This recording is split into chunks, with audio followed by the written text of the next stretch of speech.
Time to strap in and get ready. The leaders in NRL Supercoach are incoming. Bringing you the ultimate insight to help you win your leagues and climb up the rankings. You're now listening to the Insight NRL Show with your hosts, Braino Mattrix and Whisperer. G'day guys, welcome back to the Insight NRL Show, round 23. It's in the bank and we're here to talk all through the winners and the losers and much more. I am the Supercoach Brain and the Supercoach Mattrix is with me. As always, mate, how was your weekend? How'd you go? I had a breakfast with a Utah Jazz assistant coach today. So that was all right. Yeah, You know what? Some bacon, a couple of eggs, some Turkish bread. You know what? A mushroom, some tomato. Yeah, and the Utah Jazz coach was pretty good too. You sounded surprised when you said you ate a mushroom. Is that normally not your thing, or? No. I was just like, it was a big breakfast. I was looking at it. I enjoy my mushrooms. They're fantastic. Good.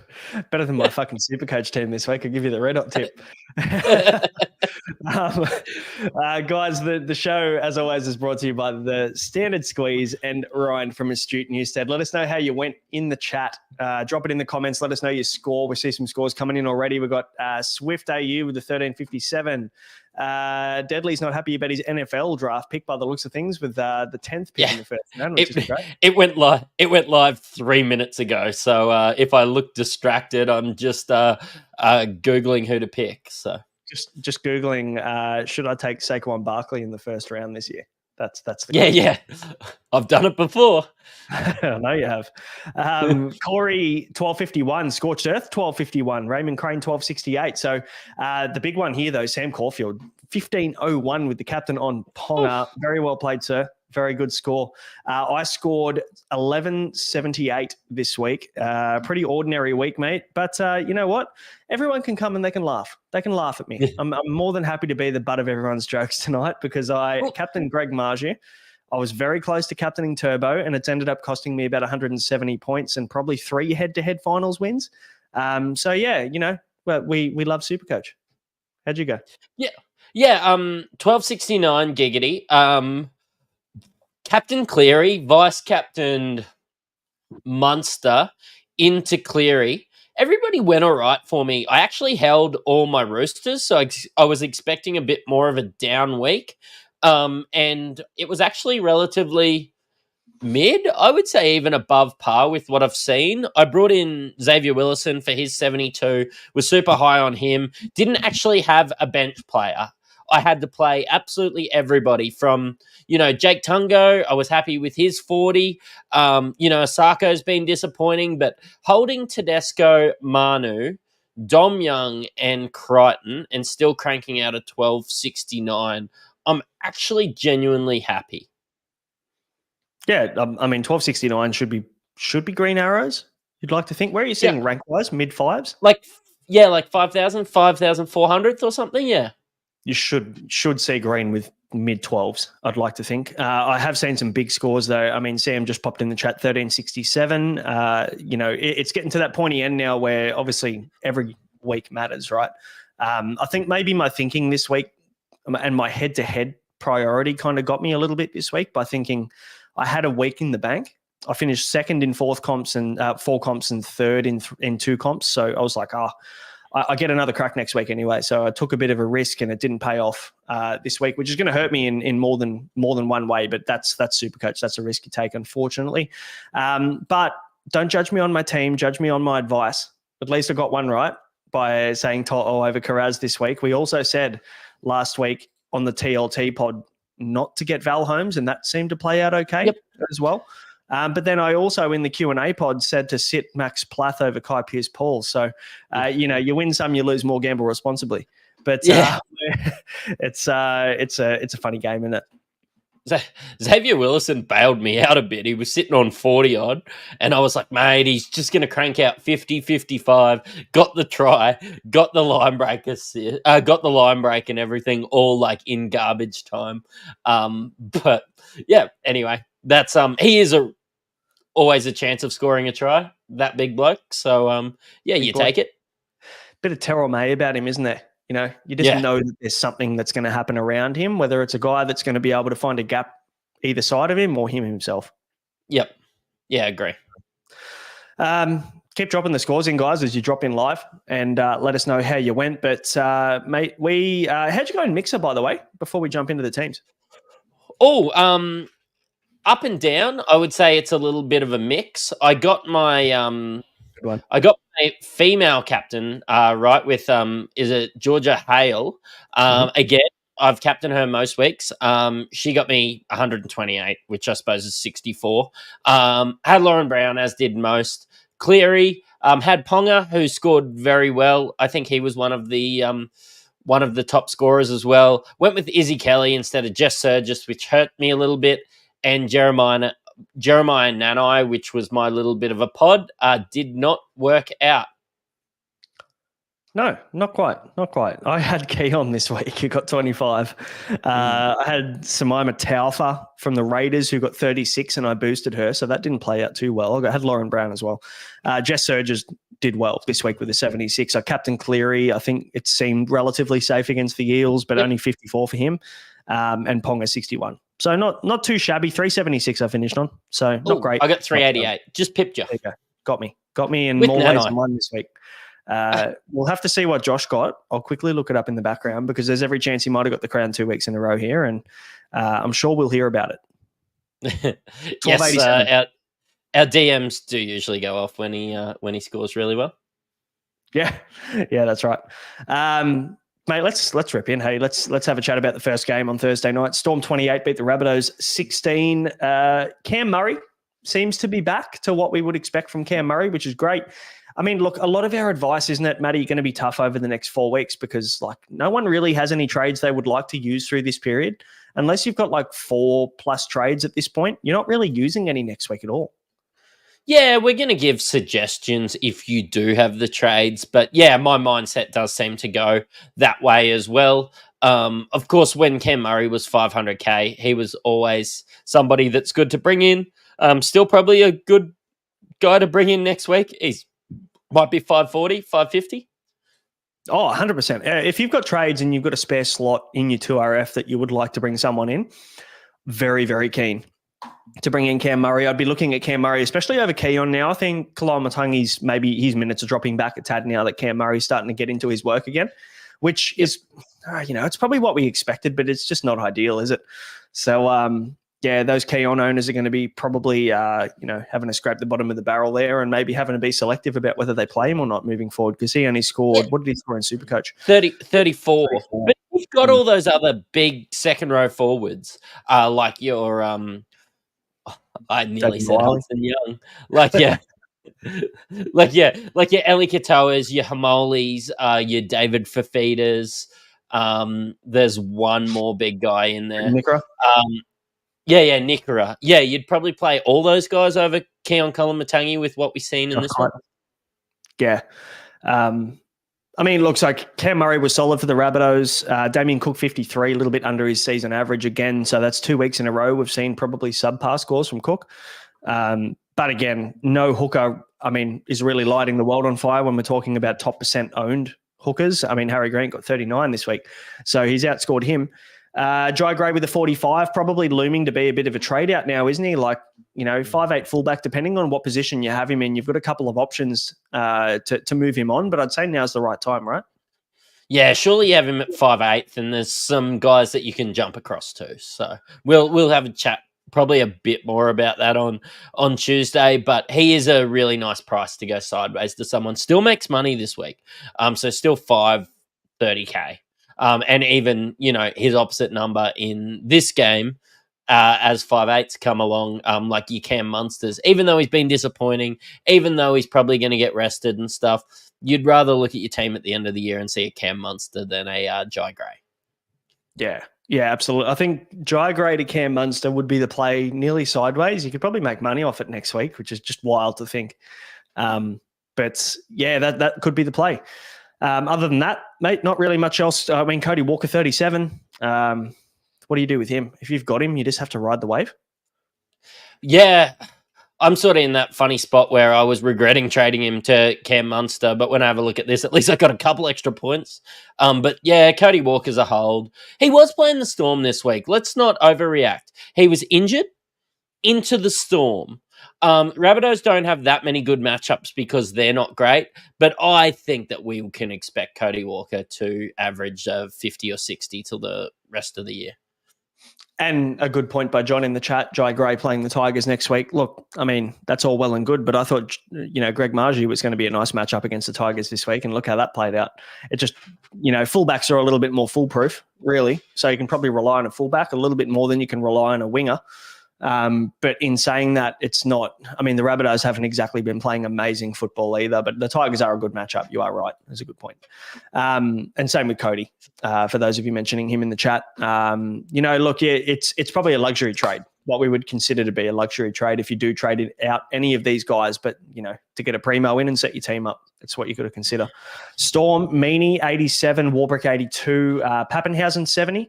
He looked like he was involved, Pappenhausen, in little spurts, like inserted himself in the game when he needed to. Obviously didn't need to do too much in this game, but still finished with 70, Jerome Hughes 66. So they're the top scorers from the Storm. The guys who went unders, Munster 49, Harry Grant 39, got downgraded 12 points, which was just fantastic. Because I was sitting there going, 50, I can live with 50. And then I woke up on this morning and he was on 39. I'm like, cool. I may as well have bought fucking Danny Levi. So 2 years without owning Harry Grant. You've done well. I didn't own him at all last year. This is the first year that I bought him in, I think, at least 2.5 seasons.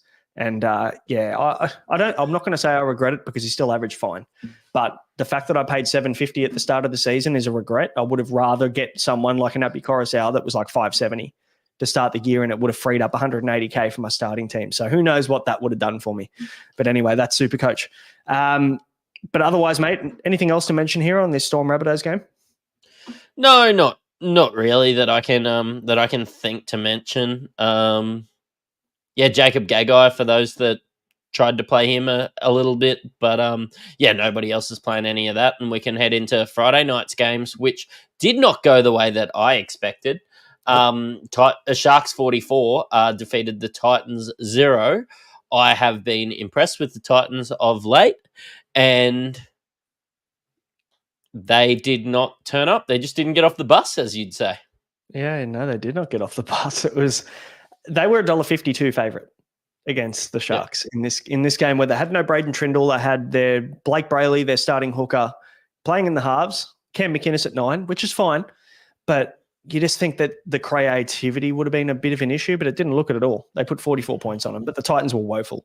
The only guy to really score above 60 or above 54 was David Fifita, which you would expect in base from Fifita, but everyone else was pretty disappointing. Jaden Campbell with a 38 didn't really get himself involved as much as you'd like. What are you doing with him?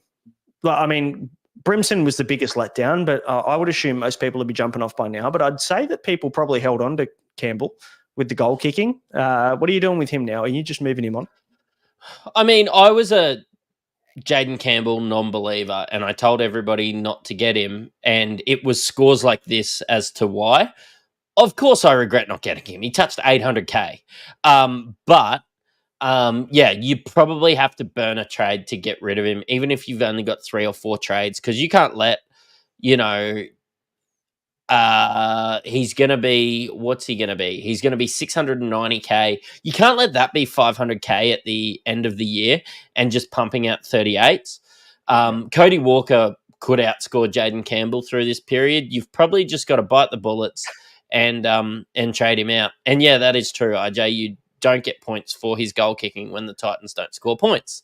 But I tell you what, it just felt really good looking at this game and seeing that I had the 2 top scorers from the Sharks and the top scorer from the Titans. It just put lead in my pencil. Yes, I can imagine it did.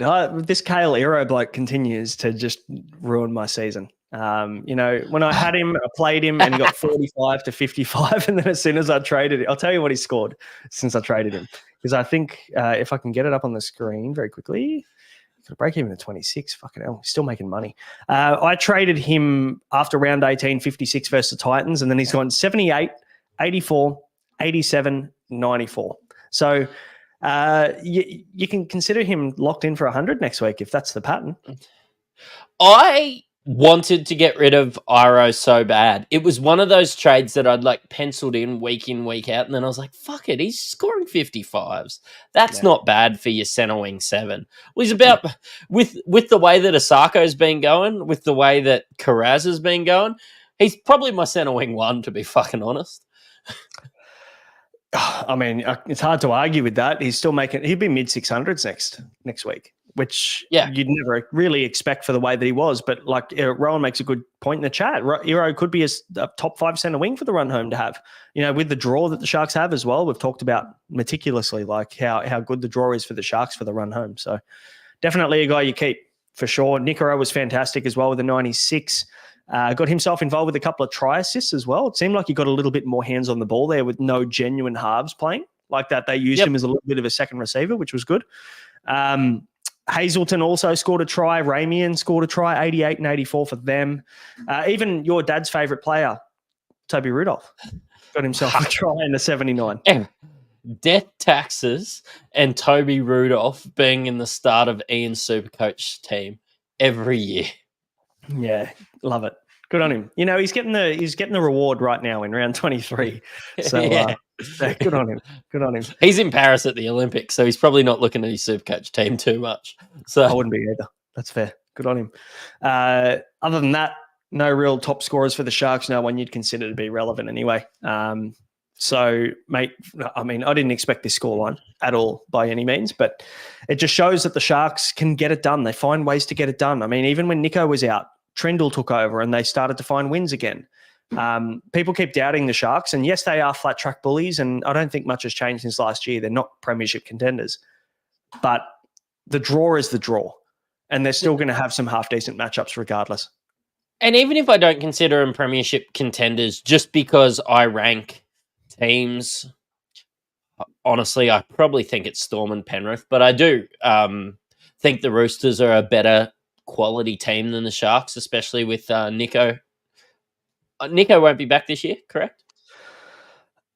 I think that maybe was a chance round 27 into finals. Yeah, okay. I'm not 100% sure. I think maybe first round of finals, he's a chance of being back from what I've seen. But anyway. Yeah, okay. Well, I don't think that they're as good as those other teams, but I tell you what, when they're playing a bad team, you want some stocks in their team because they can run downhill with the best of them. Absolutely. All right, Eels, Panthers, mate. Game of the round, fair to say? Yeah. So I had a kid that wouldn't go to bed, so I missed most of the Sharks Titans, turned it on, turned it back off, played PlayStation for a bit, wasn't that interested in the Panthers and the Eels. And then about 15 minutes into it, I looked at the score. I'm like, I am going to watch this. And this was fantastic. The Eels have nothing to worry about. If you're an Eels fan, yous will be all right next year.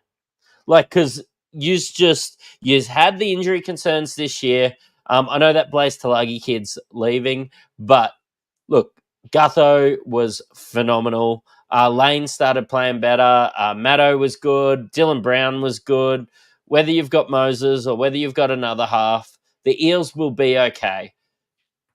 You choked it hard, but there's also probably reasons why you're 16th. Yeah, there is reasons why you're 6th and not 17th, which is great. I'm assuming I missed a potato head because of the mo. I'm trying to grow the beard back. It's coming back slowly. And you're the worst golfer, I've heard, because you two played, you and Mr. Hammond here played golf on Friday. How'd that go? We did. We both played ordinary, but I did miss the putt to knock it into a playoff hole right at the end. It was raining. I was putting on glass, basically on the side of a cliff. I chucked her up there. It rolled down the hill and basically just lipped out. So Hamo did get me there, but you know what?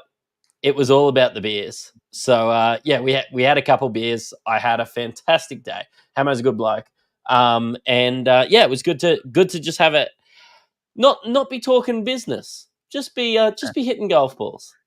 We've got a few questions in the chat about whether you paid up on your Bolter bet. Did you take your Bolters for it? I did buy beers. It was a country club, a country golf course that we were playing at. They didn't have bolters, but Hamo got his beers. So Yeah, right. Okay, good. Hamo, I'm sure. But what beer did you get him? Can we classify that you bought him bolters? no, they didn't have bolters. I was buying, I think, tinnies and northerns. I had some 4 Pines when we went inside. I think he had some. Yeah, I think he had some. What was it? Gingies at one stage. So Yeah, right. A bit of variety from Mr. Hammond. Very nice. Very yeah. nice. Good. All right, we better get back to the footy. That's why these are an hour and a half podcasts, ladies and gentlemen. You're welcome. Yes, you are welcome. That's why you're here. Let's face it. There's plenty of other podcasts you could watch, but Gutho. We spoke about Gutho 107. No, I'm not buying any of the Eels players. I don't think. There's not really anybody that is grabbing me at the moment. Even if I had 5-6 trades, there's no one I'd be looking at. And thanks, Grimesy. Appreciate that, mate. Dane Laurie, though, 134. He repaid everybody that kind of held on to him for that week that he was out. Like, he went down real early in the game where he got knocked out. I think he was on 50 after like 20-odd minutes. And then if you held him for a week, he still scored you a fucking 70 average over the last fortnight, which is wild. So if this guy could find himself a fullback spot, imagine if a team be able to pick up Dane Laurie. Imagine if like the Tigers could get Dane Laurie for a season, like how good they'd be. Do you think there's a chance he plays 5'8" next year? Jokes aside. Oh, look. With Luai gone? Nah, not with Blaze Talangi signed. I assume that's maybe where they're going to play him. I don't know where they're going to fit Laurie, to be honest. I've got no idea. Maybe in a 14 role, potentially. I'm struggling to see where he fits in, which is a shame because he's a fucking gun. Like, he's a very good player. He just couldn't fit in at the Tigers because Tigers are shit and they're in a rebuild and they were, struggling to find a bit of identity and they didn't play him that much. So, but yeah, he's a great grab and obviously a Penrith local. So they'd be happy to have him back. Brian To'o showing why he is probably one of the best centre wings for the run home. 109 for him. I'd expect nothing less from him. Yeah, he is. And he's one of those guys that, it's the one that got away. I saw the week that I needed to get him by. And then I was like, no, he's going to get rested. I do this every year. I don't own him because he's too expensive, and I'm just disappointed. He was great. Yeah, he was. He was awesome. Isaac Tungo with an 87, also fantastic. We were saying Cleary plays. Yeah, he's good when Cleary plays, and we were saying we were joking a bit, weren't we, when Cleary came back? It took a couple of weeks for Isaac Tungo to get back into it, but he's come good. He's come good, which is good. Same as Nathan Cleary, 86. Probably a fine captaincy score, but not enough to VC Loop, which opened the door for the Turbos and the Pongers and the geniuses that got on Greg Marju. So, plenty of opportunities there. Taruva with a 73 was my pod of the week from about 3 weeks ago. So I'm glad that he found himself a meat pie. Zaya Yo with a 62 is fine as well. I guess that's kind of what you paid for. That's what you expect. Yeah. The one disappointment was Casey McLean. I played him this week, and I assume a lot of others would have played him against the Eels as well, and he only got a 21. So my lowest score of the week across my whole squad. Bit disappointing for him. But Scott Sorensen, a few people in the chat obviously bought Hot Scott this week, and he ended up with a 9, didn't come back, injured, looked like a hammy or a lower limb injury. So, we can probably assume he's going to miss a bit of time. And look, you can't account for, I say it probably more when I'm doing an NBA podcast, is you don't pick people due to injury risk or anything like that. So that's just bad luck. You probably have to trade him back out again. He is at a good price that you can get across to a Cam Murray or somebody like that. But at this time of the year, it is the waste of a trade, really. Yeah, I think so. Game of the round for sure, but Supercoach-wise, mate, you're only looking at Panthers players there. So, I mean, if you don't have Cleary, get him in. I'm assuming most do. Other than that, probably Brian To'o, the pick of the bunch from Penrith. Yeah. And, when you have a look at the Eels, all these shit teams, the Eels definitely did not play like a shit team as much as I jest. I love getting a spray from Eels fans. Happens all the time.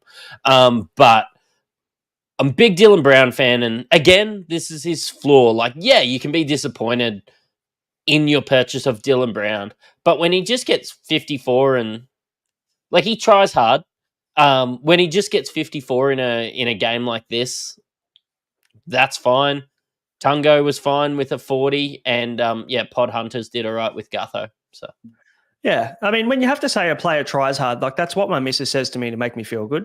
Like, oh yeah, you tried hard, but that's about where it ends. So, you are you don't own Dylan Brown, and you're throwing that at the moment. But Dylan Brown is still probably one of the best 5'8s to go home with. Yeah, 5'8's a bit grim, to be honest. Yeah. I mean, I've got Matt Burton, so I'm not upset about Matt Burton. He was good again this week. But Dylan Brown, there is absolutely no reason to do anything else but hold him for the run home, especially around 26, 27. If you manage to get yourself into a grand final, he's got I think it's against the Dragons, which should be a decent matchup for Dylan Brown. So, yeah, hold on. Absolutely. Mate, next one, Sea Eagles 46, Raiders 24. Big talking point here, Tom Trbojevic. 30% cap, 35% captained, I think, by the top teams this week for 121. He was the difference, I guess, for me. It was either Turbo or it was Marju this week. I didn't have Ponga, who was the obvious option, and it cost me about 170 points captaincy this week. But you can't go against him. I was looking at this game, and the Raiders had Old Boys Day. It was Papali'i's 300th game. There was 4 games on at GIO Stadium that game with the NRLW and the flag and everything else. And I thought, you know what, maybe they'll turn up. And the Raiders didn't look like they turned up until the last 15 minutes of this game. No, the Raiders started really well. I nearly tweeted out. I was at the local watching this one. I nearly tweeted out that Raiders just look like a top 8 team to start the game. Didn't pan out that way. But yeah, like you said, all those Old Boys games and everything like that is probably why I vice captain Munster into Cleary, because I was worried about a Joey Lussick or an AE Nightmare or something like that. But I should probably...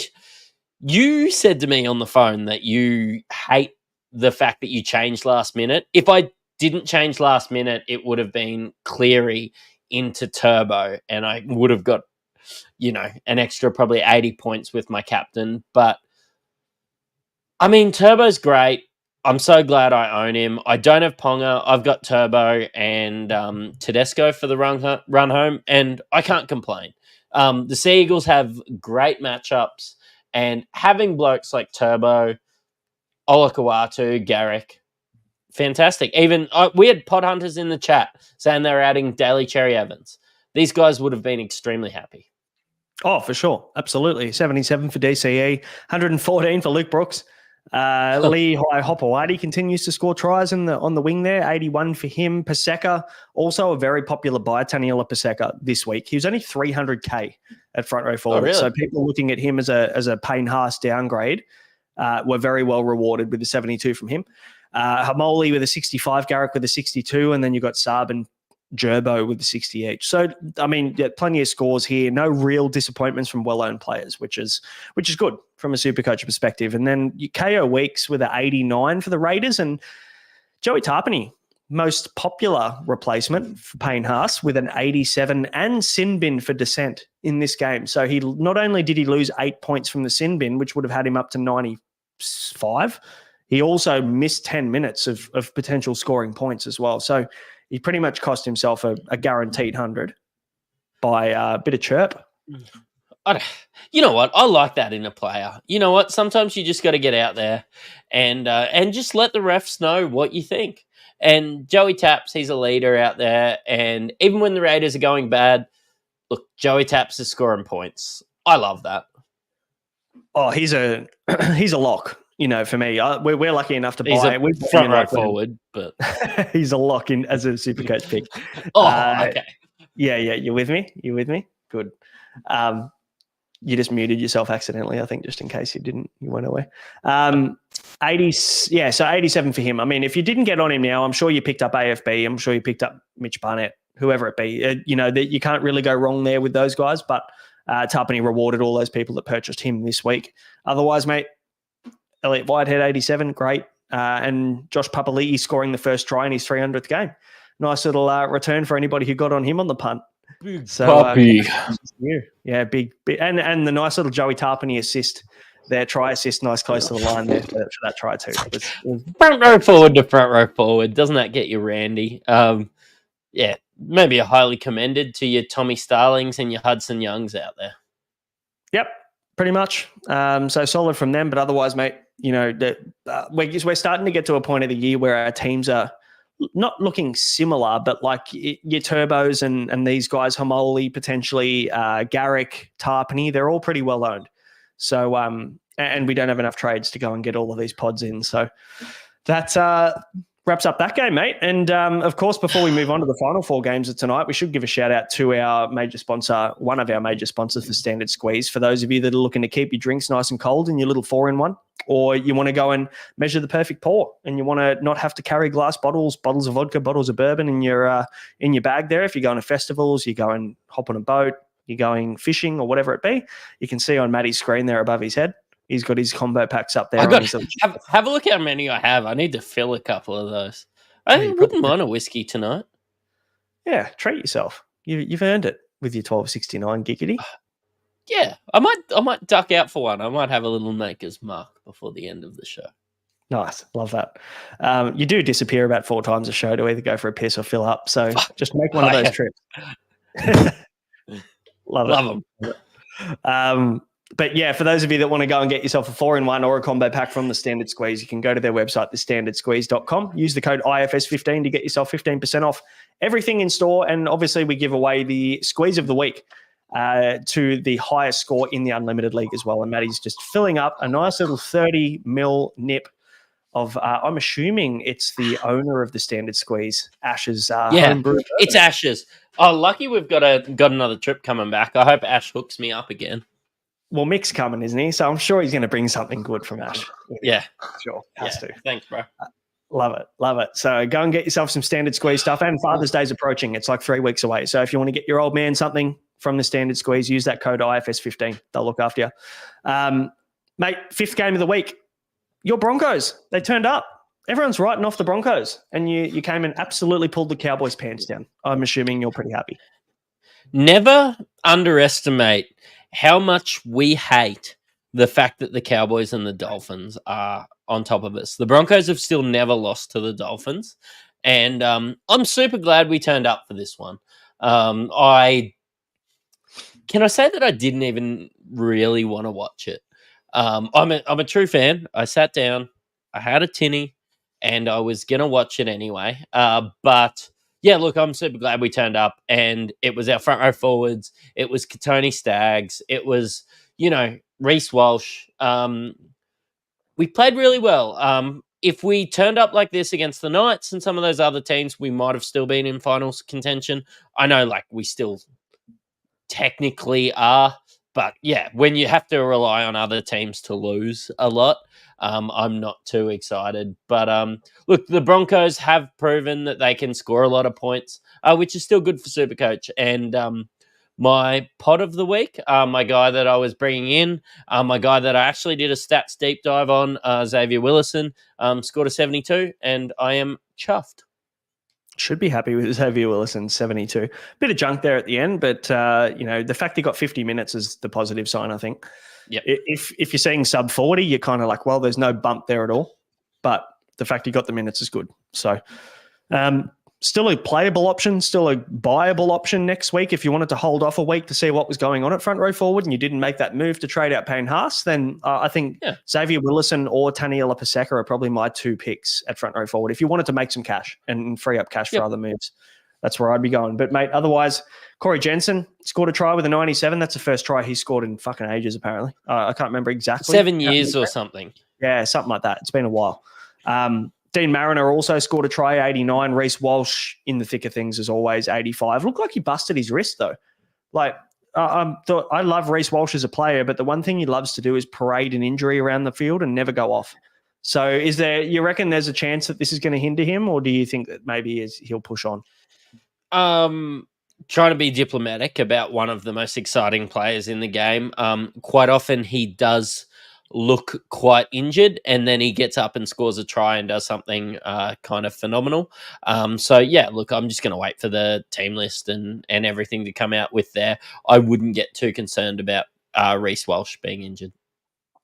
Otherwise, I mean, there was rumour floating around he was going to play at 5'8". That didn't end up happening. And I'm sure we all know where that news came from. Not a very reliable source, unfortunately. But for the most part, I think there's no point to change anything at this part of the season now, especially at 5'8". I mean, just because Ezra Mam's out, I don't see the point. Just let Josh Rogers play some footy. I know that they want to get Tristan Saylor on the field, which I completely understand, but it doesn't make sense to make changes like this at the end of the season.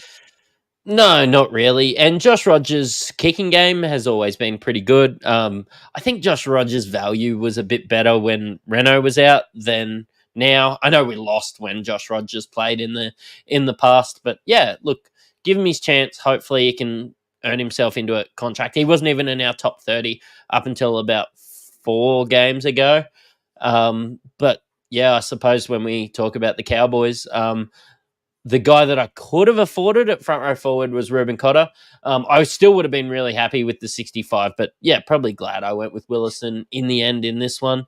Kyle Felt with a 69 giggity, but yeah, maybe a Dearden, but you have to scroll down to look at your Drinkwaters and your Val Holmes. And yeah, this is why we weren't excited about these guys. We weren't telling people to buy these guys. I don't want to give ourselves some flowers. I quite often say don't get Drinkwater, and then he goes out and scores 100. But yeah, I just don't like the Cowboys draw, to be honest. Yeah, and the Broncos have the bye next week, so you're not really buying any of them leading into next week anyway, because I'm assuming there's some do or die head-to-head matchups coming up. I'll probably be in a few of them because of my Marjorie captaincy, so there's every chance I'm going to need to have as many players on the field as possible. So there's no point buying any of these guys until the week after. From a Cowboys perspective, top scorer of 69 for Kyle Felt. Otherwise, Cotter 65. Yeah, Cotter 65, the only other relevant score here. Drinkwater 49. Who was it? Someone captained him in the chat. Crazy Praying Mantis, shout out to him. Sorry, bro. But yeah, Drinky 49. Val Holmes 46 as well. I mean, we did say not to buy him this week. It probably wasn't the right time. But that's also his flaw. Like, for sure. Don't be. If you owned Val, like, he wasn't a trade out. Completely fine to have him and hold him for the season. Absolutely. Round 25 buy. So who have they got next week? I'll quickly have a look here because they, from memory, yeah, they got the Raiders. So not a tough matchup. It's at GIO, so they've got to go out to Canberra, I should say. But most of their games are at Townsville for the run home. Yep. So it's probably the determining factor as to whether you hold on to him. But yeah, people don't have the trades to get rid of Val Holmes and really the options to go to unless you're going to pay up to get to To'o, or you want to take a punt on Lomax's draw now for the run home. That's probably the only two options I would go to. Yeah, I still wouldn't. If I had Val, I wouldn't go. I wouldn't do a sideways trade to Lomax unless I had like 7 trades, and surely you don't have that. I love Lomax for the run home, which is probably a really good segue into the next game. But yeah, no, don't trade Val. Well, let's move on to the next one, mate. 28-10, Bulldogs beat the Dragons. Bulldogs are looking like a genuine contender, at least a top 4 team, because we spoke it the other week. Wouldn't it be good to see Seraldo and that defensive system that he's brought over from Penrith, Stephen Crichton, and all of these Penrith boys then go up against Penrith themselves in the final? That would be cool. I'd be more than happy to watch a Penrith versus Bulldogs grand final. Matty Burton, top scoring for them, 78. Sherry, 78. Mann, 75. Otherwise, then you've got guys chipping in with 60s and 50s. Josh Curran with a 57 coming into that game with that AC joint injury, so you'd be pretty happy with that. And Jacob Carraz with the 62, also very well owned. And a lot of people purchased him this week, which you wouldn't be upset with the 62 with no attacking stats. So you can definitely take that. And even Sam Hughes with the 39, mate, he's not really letting you down or hurting you AE-wise, which is probably the biggest risk for him at the moment. I played him this week and, yeah, super happy. Like I said, I only had 17 players and played him. Him and Carraz were good, but, yeah, it's super exciting to see the Dragons score 10 points and still Zach Lomax top scoring. Absolutely, for sure. He's a good option, a genuinely good option moving forward for the run home. I think the Bulldogs matchup was tough, but he does play the Titans next week, where in round 1 he scored 108 against them. And that was at centre as well, mind you, not on the wing. And then he's got the Sharks the round after that, which isn't ideal, in round 25. So that's your semi-final for your head-to-head. So Yeah, I mean, some things to consider, but then round 26 and 27 against the Eels and the Raiders. So, like, I think 3 out of the next 4 games for the Dragons should be what we would consider to be favourable matchups for Zach Lomax. So, Yeah. I don't mind him as a purchase if you've got some trades up your sleeve. No, yeah, I agree with you. I think regardless of whether the Dragons are in the playoff hunt, and I know they're in the hunt, they would. I mean, if they won this week, they would be in the 8. I know the Dolphins won in Golden Point, which pushed the Dragons out, but I think the Dragons will be playing finals footy, and they're going to be playing hard. And Ben Hunt kicks to his best player when he wants to score points, and that is Zach Lomax. Yep, fair enough. Jaden Sewer, he's doing all right lately. Another 57 for him. Tyrell Sloan scored a try and got 60-odd. But, I mean, there's no one really, aside from Lomax, I'd buy from the Dragons, to be honest. I'm just looking at his scores. He's coming off at 88, a 73, and a 93, Jaden Sewer. Yep. But the price is a bit of a deterrent for me. I don't really want to spend up that much. I'd rather get Cam Murray at like 540 or 530, to be honest. But, mate, let's move on to today's games. You got the Dolphins 34, Warriors 32. I did say that the Panthers game was the game of the round, but I tell you what, this kind of came close, went to Golden Point. Dolphins getting the chocolates there. Sean O'Sullivan slotting a field goal from the right side of the field. Look, it was great, and I love that for Sean O'Sullivan because do I think he's been hard done by in the NRL? Maybe a little bit. I think that he is a first grader. I think when he signed the contract with the Dolphins, he sort of expected to be playing there. But yeah, it's great to see these moments out there. Suncorp was buzzing. There's plenty of New Zealanders up here, and they would have all turned out as well. The Warriors ran downhill there for a little bit in the second half, and I'm just pumped to see a really good game of footy, high scoring. It's just great for Suncorp, really, to have games like this. Oh, for sure. I mean, and it's nice to see the Warriors put on some points too. I'll tell you what, they're in good hands with Tamari Martin next year, with Sean Johnson retiring. Tamari Martin slots into that 7 role and they won't miss a beat, honestly. 111 for him, but not even Supercoach-wise. Just the way that he gets the team around the park, really impressive to see what he's been able to do in such a short period of time for them. Do we think halfback 5'8" eligible next year? He's going to be too much to bring him in to start the year. But, yeah, surely he's halfback 5'8". I'd like to think so, yeah. I mean, look, and he's a genuine option. Don't get me wrong. Like, every single game he's played halfback, the guy just shits points. Like, he accumulates points incredibly well. You're not going to look past and buy him over guys like Cleary and Nico Hines, who's going to be cheaper next year. Like, you know, there's the obvious options for a reason, but I tell you what, you'd be doing yourself a disservice to not at least look at him next year. Yeah. Yeah, look, you know how big of a Tamari Martin fan I am, so I don't really need to be singing his praises too much, but after his career was basically finished, it's just so good to see him playing premier football. And if the Warriors are his home, then that's fantastic. But you would have been happy about your MB10, little Mitch Barnett there with the 80. Mm-hmm. Shout out to Rowan. I didn't break him this week. I'm very happy about that. I'll tell you what, I was worried though. He played 16 minutes in the first half. He went off after about 15 minutes, came back on with 2 minutes to go at the end of the first half. I'm thinking, fuck, he's injured or I've missed a head knock or something. And it just looked like the rotation was that, and it looks like maybe moving forward, Mitch Barnett has that first stint, goes in hell for leather, plays the first 15, and then when AFB is ready to come off, Barnett replaces AFB.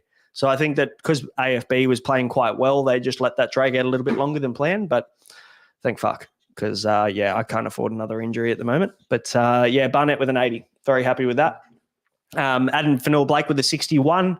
Also very well purchased this week and very high ownership in the top 10% of teams. I feel like if you bought Barnett over AFB, which I did this week, you paid exactly what you got. You got the extra 19 points and you had to pay an extra $200K to get them. Yeah, which you're not going to bitch about. So that's fantastic. Yes, not at all. other than that, Ali Leitaua, I tell you what, like he would have been a genuine, like an awesome option next year. But he keeps scoring points, and he's going to be too expensive for me to look at next year. I was really hoping he'd stay cheap. And we were so excited about him at the start of the year. We were just hoping he could get a starting gig. We saw the talent. We've seen his relatives play fantastic in the NRL. But, yeah, look, Supercoach aside, the guy's a genuine talent. And I think the Warriors will be a top 8 team again next year. I know you can only have 8 top 8 teams. And I'm saying, like, the Eels, you're in good hands. I'm saying the Warriors, you'll be fine.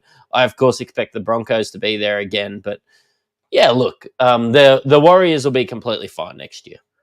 Well, they got they got James Fisher-Harris going over there next year. So, from memory, I think it's him. Yep. Oh, so, yeah, just swapping with Fanua Blake. I don't see that as a bump or a... Nah, agreed. I think maybe...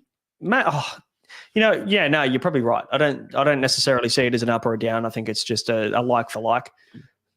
Might be better in the locker room. I don't want to throw shade, but yeah. Yeah, it could be. Who knows? I'm not going to judge who, and we don't know the backstory of what's going on there, but the media have blown it up to be something. So we know where that comes from.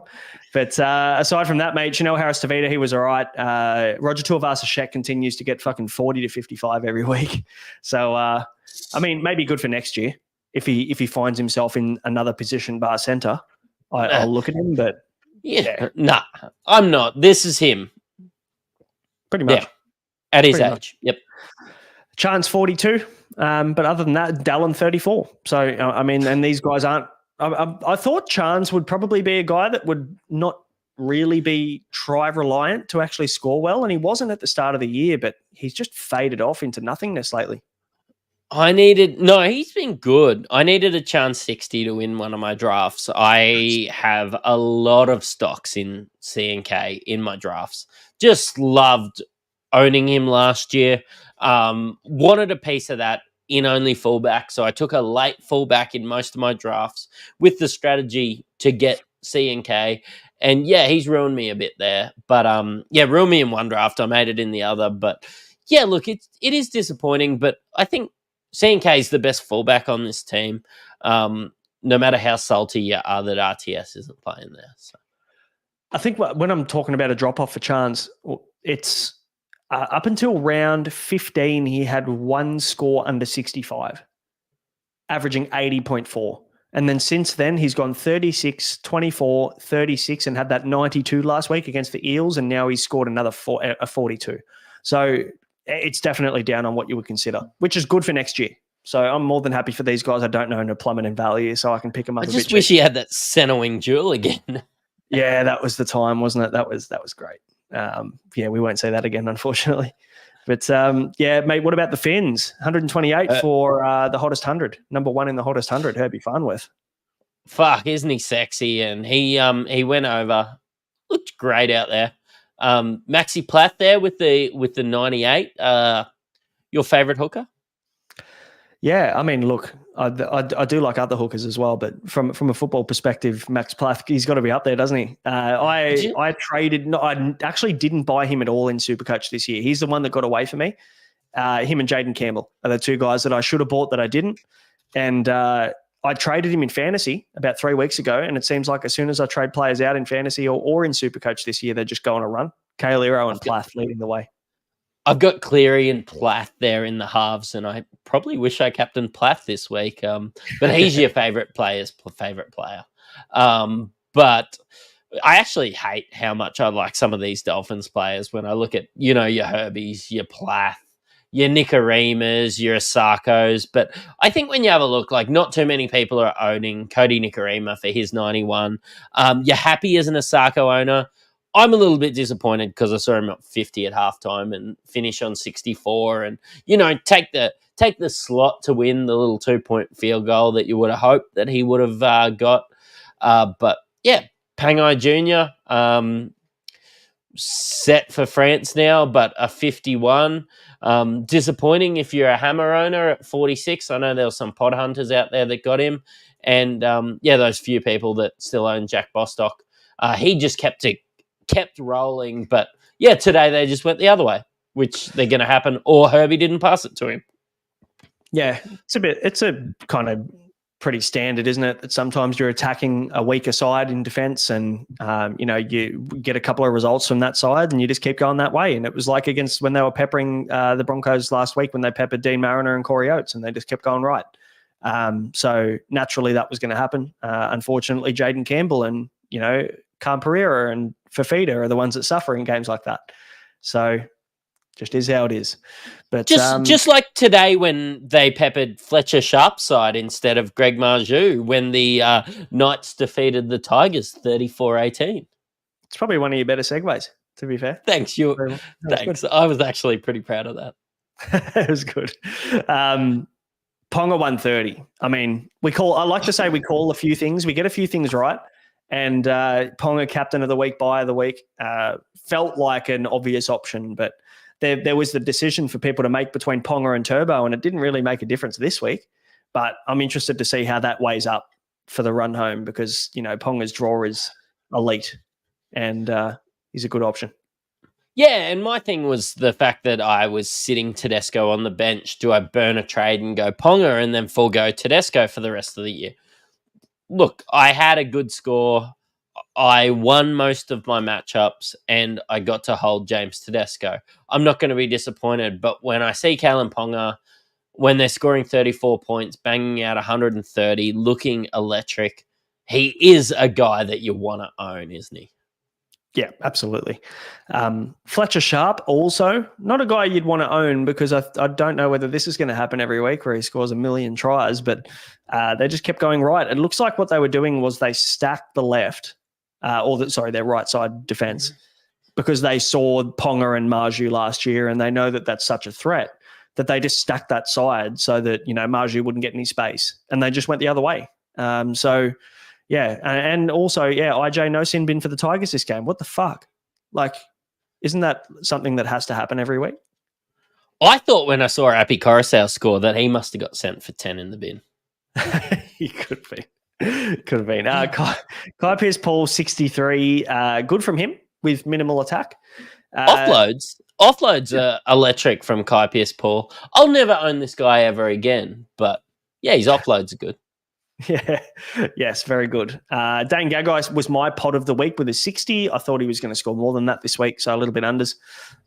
Who was your pod of the week? Willison. So you're on 70. Willison, yeah, 72. Yep. Nice. Good play. Greg Marju, 37, because the ball just didn't go his way. I actually thought he didn't play. That's how little he got involved. So, tough. But that's all right. It is what it is. You got to eat your humble pie when you get it wrong. I'll tell you what, though. Lucky Galvin, man, no matter whether you fucking win or lose, no matter what the score is, this guy just turns up every week, scores well every week, balls in his hand every fucking play. Like, that's the one saving grace, I think, as a Tigers player that makes me feel good about this year is the fact that we've been able to blood Lockie Galvin for a full season and he is the shining light of the Tigers. He only requested one trade all year, which is brilliant. Like, how did you guys do that? Seriously, you get pumped every week and Lockie Galvin.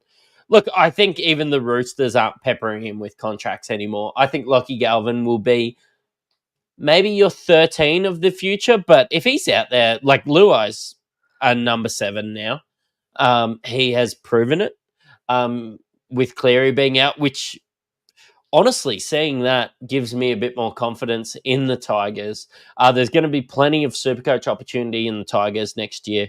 I will probably watch more Tigers preseason games because I want to find some cheapies than any other team. Yeah. I mean, Galvin was the near cheapie of the year, I'd say. There's a couple of other options. But easy. Buller last year, Galvin this year. I'll be looking for a nugget in this team again.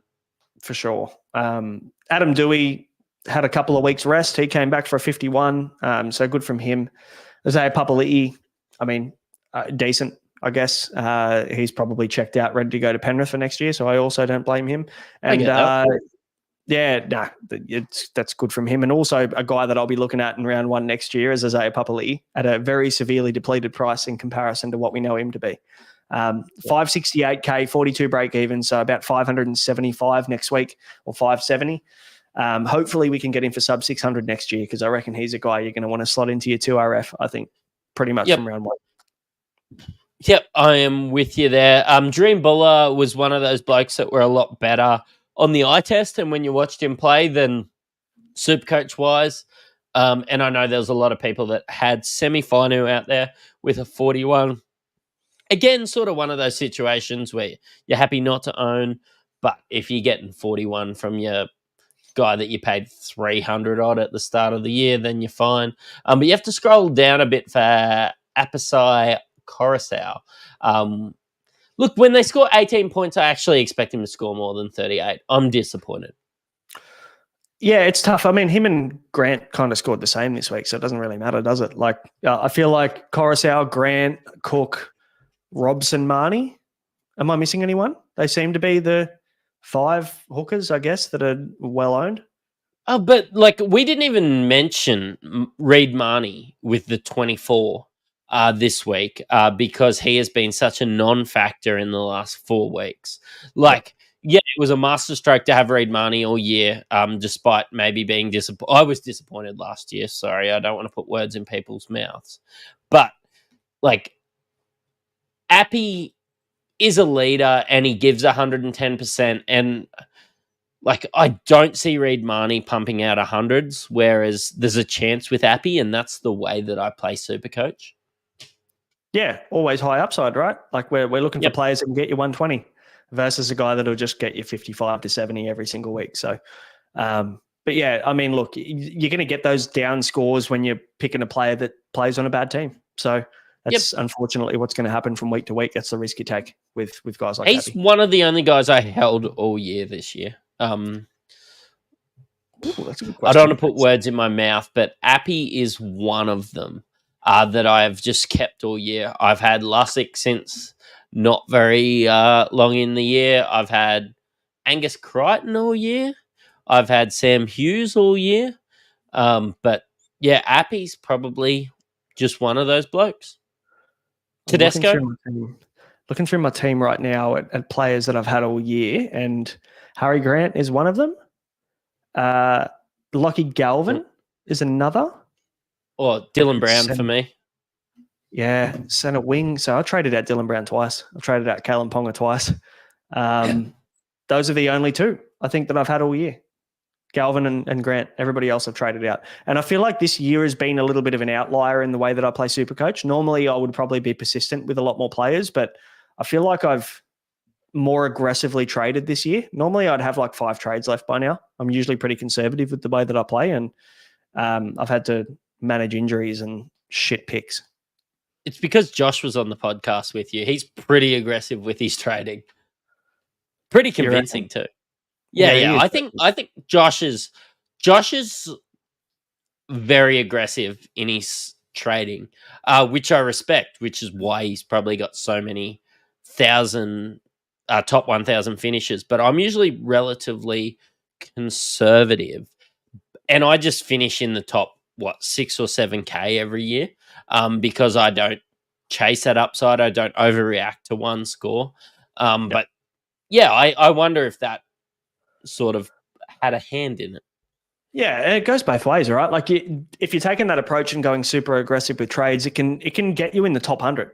That kind of approach can put you in the top 100, or it can put you, as Josh has done this year, in that 15,000th. You know, like it goes one way or the other. So he's had a bit of an unlucky year with injuries, and a few players that he's brought in that have shit the bed and got injured or got suspended or head knocks or whatever. So it hasn't gone his way this year, but yeah, definitely got the points on the board, doesn't he? So, mate, what are you thinking early next week? Early trade thoughts at the moment?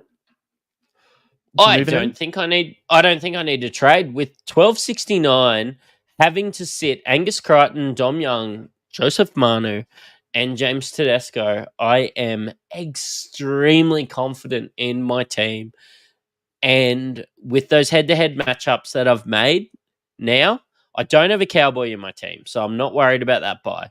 Xavier Willison is my only Bronco. I'm not worried about that one. Who's on the bye? Broncos next week, Cowboys the week after. Yeah, Broncos next week, Cowboys the week after. So I'm not worried. I have to play Sam Hughes instead of X. I'd taken that into account. I don't own any Cowboys. Honestly, my start sit is a bit bigger issue than trades next week. I've only got a couple left. So, Yeah, trust me, I'm not in that good of a stead when I sound super confident. But when I've got Teddy, Manu, Young, and Angus Crichton coming in next week, and the Roosters are playing the Parramatta Eels, I am rock hard. Yeah, me too. Yeah, I'm the same. I've got Teddy, Young, and Gus coming back in next week. We also have Eli Katoa. All news is pointing towards him being back next week for the Storm. He's as well. rested, right? I mean, look, they say rested. I would assume that maybe it was just enough of a niggle there for them to say we don't need you this week. So yeah, okay. And the word is obviously the Storm are resting their guys in around 26. So that worries me. I'm really hoping I can hold on. At the moment, fingers crossed, I don't have any injuries this week. Not one. Yep. So I'm hoping I don't have to make a trade this week. I can keep my 2. And then next week, hopefully we can get through next week unscathed. If I can get some win, I'm going to need some wins in my head-to-head matchups because I'm going to be in elimination finals for the most part in most of them. So I need a win. I'm not playing Eli Katoa next week against the Panthers. Just a heads up, regardless of if he's back. I've got Crichton, I've got Fafita, I've got Nikora, I've got Hamoli Olakuatu. They all, I know I just rattled off 4 players, but they all have better matchups than Eli Katoa has because the Panthers are the hardest matchup in the league. I won't be playing Eli Katoa next week. Agreed. Probably makes sense, especially when our sides are that deep at the moment. Like you've got a full-back reserve, you've probably got a half-back reserve, you've got a 5'8". I mean, who do the Tigers play next week? Because Galvin's going to be a hard guy to sit. They play Souths next week, so you're going to want to play. They're playing Souths, so it's Cody Walker. Yeah. Yeah, you play Galvin against Souths. You play. Do you sit Hughes as well against Panthers? You could sit. If you have Hughes and Katoa, do you sit both? Yeah, honestly, I don't have Hughes, which I consider a negative. But if I had Hughes, I would at least be considering sitting him, especially. I'm probably going to have to sit Jermaine Asako next week against the Doggies as well, which is one of those, it's super hard when you see, I paid 600 odd K for Jermaine Asako. It's going to be super hard to sit that guy through that game. It's going to be super hard to sit Eli Katoa when I see 640K against him. Yeah, sitting probably Cam Munster next week. But I think that I can play a lot of other guys that I didn't play this week instead. So when you've got 4 Roosters coming back, you can just basically slot them straight in for these guys that you need to cover. Yeah, so. It's Asako out, it's Munster out, it's Eli Katoa who was out anyway, and X I'm going to have to sit, and then you just add your Crichtons, your Dom Youngs, your Manu, and your Tedesco when they're playing Parramatta. I'll sit Jake Targo, and that's my team done. Yep. And I won't captain Greg Marju ever again. And that's my team done. I mean, we'll talk captains and shit next week. We don't want to dive into too big at the moment. And it's a bit of a boring podcast month really coming up, isn't it? Yeah. We're going to be talking about trades and stuff if you can make them. But for the most part, a lot of us are just sitting on our hands, I think. Yeah, but we can do our best to spice it up. Trust me, you'll hear about plenty of my activities during the week if you want something to chat about. Yes, absolutely. But guys, that will do us. That'll wrap up for round 23. You got the qualifying finals next week, so we'll be back on Tuesday to chat with you about all the trades. All the sit starts will probably be a lot more relevant. We'll spend a lot more time on sit starts, I think. For the run. I think we will focus on our head-to-heads. When we've tried to adjust this year as to what the people want, and we'll probably have a whole segment on how to win your head-to-head. If you've got 5 trades left, that's not how we play because we sort of get rated by our finishing rank every year. But we will, give you we'll just basically explain how to win your head-to-head this week. We'll focus on the really good matchups when it comes to sit-start. We'll focus on the guys that you want to bring in and who you want to have the vice-captain and captain on. Yep, absolutely. Normally we look a few weeks ahead, don't we, with our trades? We're like, oh, this guy has a good draw coming up for the next month or whatever. But I think we'll be focusing on just the week as it comes now because, you lose your matchups, your season's pretty much done for those of you that aren't in the overall race. So I'm just saying the people want more beers and higher ranks. I fucking had plenty this episode. Your beers have made up for ranks. And, to be fair, I haven't actually had beers for the last 6 weeks of podcasting. So you've had to keep up. Yeah. I tell you what, keep those super chats coming in. There will be plenty of shots. There will be plenty of tinnies. And we're going to have a good time. Honestly, I'm probably going to stop.